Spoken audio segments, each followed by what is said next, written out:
Hey coach, taking a look here at your hurlers. We got Ponka and Clayton in this first heat, and we got the girls in the next heats.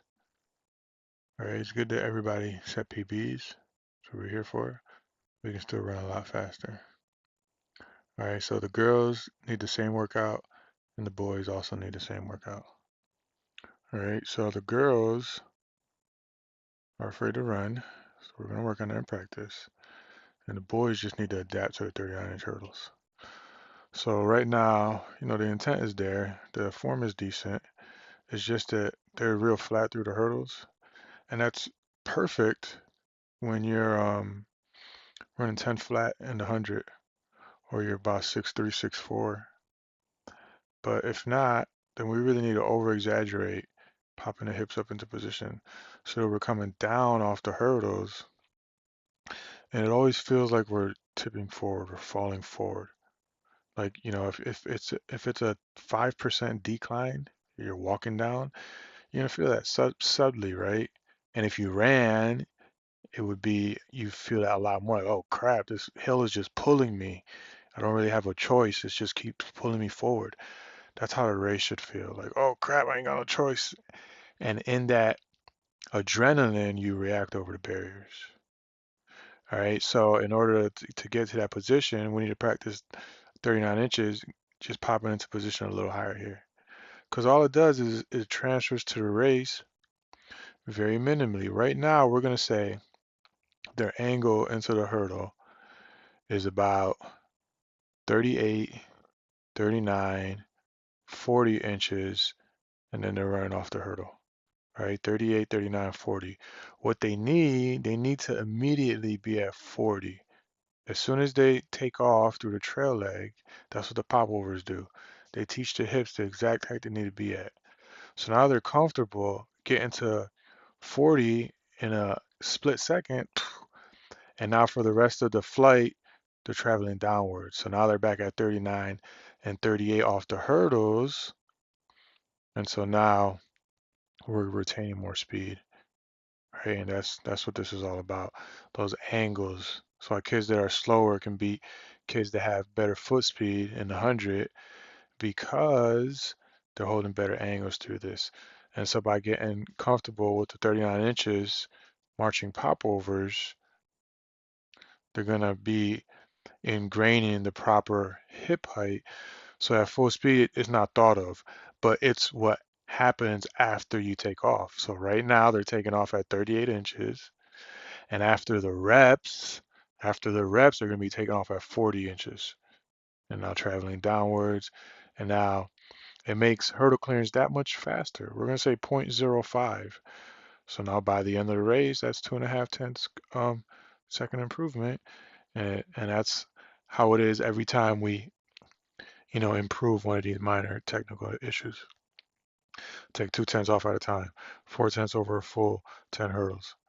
That's why we can make a lot of progress if we just keep cleaning up all the minor things that matter. All right, so now looking at the girls, they also need the same exact workout. So we got lane 2 here to the right. Same thing. First and foremost, she needs to get comfortable sprinting and with straight leg drills and rotary drills and with high knees. And then we got lane 8 over here, or lane 7 all the way to the left. And so, her hips are a little stronger. She's making a little more of a connection to what sprinting is, but that still needs work. But more so than anything, she's just real timid. Oh, let me make sure I clear this hurdle. Make sure I don't hit the hurdle. Oh, let me make sure I don't hit the hurdle. And it needs to be, oh crap, these girls are trying to beat me to the finish line. I gotta beat them to the finish line. All right, and so what they need to do is drop the hurdle height. They don't need to be concerned with full race height at all right now. They need to have the first hurdle at 12 inches, the second hurdle at 18 inches, the third hurdle at 21 inches. That's what they need, 3 hurdles. And then you pick the distance that allows them to run fastest with the 3 reps, 3 steps. So if that's at full race distance, then keep it at full race distance. If they can hold 3-step rhythm, keep it there. If not, then put it at 1 foot closer than race distance. And if that's still too far, put it at 2 feet closer than race distance. Find whatever that distance is, and they need an entire day just reps at that distance. And then the next time, the next session, you start at that distance.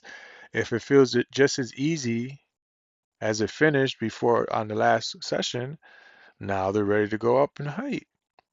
All right, so now they can go to 24 inches and 21 inches and then 18 inches for the first hurdle. All right, and that's the whole pattern.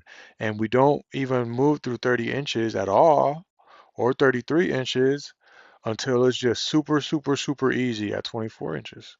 Super easy. Three-stepping is super easy at 24 inches. Then we go up to 27 inches. And once that's super easy, then we can finally move up 30 inches. And even though you feel that they got to be ready for race, I mean, this is what they're showing us that they're ready to do right here. Five-step and be timid.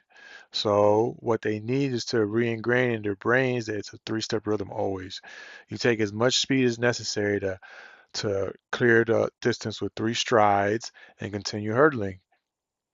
And that's what they're going to be able to do most quickly if you just leave the hurdles extra low in practice and allow the three-step rhythm to become their norm so that they flush that four-step and then five-step and all the way out of their system.